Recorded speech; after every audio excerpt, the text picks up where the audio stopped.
Another day, another basketball stories na naman ang pagkukwentuhan natin.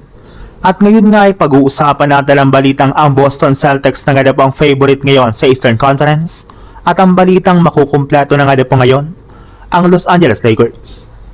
Dahil nga po sa hindi magandang ipinapakitang performance ng ating number 1 seed na Detroit Pistons sa playoffs, ay ang Boston Celtics na nga po naging favorite na manalo sa Eastern Conference at makapasok ngayon sa darating na NBA Finals. Sa ngayon nga po ay sila na ang may pinakamalakas na lineup mula sa East. Since ay pinakita pala nga pong performance ng Celtics sa Game 3 laban sa 76ers ay mukhang wala nga pong maibabat-bat sa kanila ang ibang kupunan. Kompletos ricados na naman nga po ang kanilang lineup sa pagkakaroon ng napakaraming mga players na handang mag-step up pagdating sa scoring at depensa. Napakalalim na naman nga po ng kanilang bench na siyang isa sa mga pinagmamalaki nga po nila ngayon.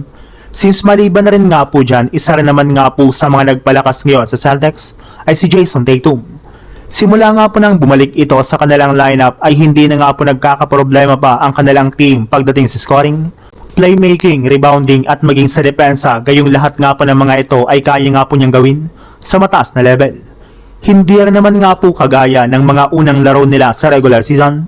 Hindi na nga po nag-i-struggle ang Boston pagdating sa crucial moment dahil andyan na nga po si Tatum na siyang bumubuhat at dumidiskarte ngayon sa kanilang team ng mga clutch shots. Sa ibang balita naman, dahil nga po angat na ng 3-0 ang parehong Lakers at OKC Thunder sa kanika nilang mga serye laban sa Houston Rockets at Phoenix Suns, ay mukhang silang dalawa na nga po maghaharap sa second round ng West Playoffs since wala pa rin naman nga pong team sa NBA ang nakakapag-comeback mula sa pagkakabaon sa 0-3 sa history ng NBA. At sa parte nga po ng Lakers, papabora naman nga po ang ganitong senaryo para sa kanilang team dahil kung maaga nga pong matatapos ang kanilang serye ay magkakaroon nga po sila ng at least isang linggong pahinga bago sila sumabak ulit sa isa na namang panibagong serye.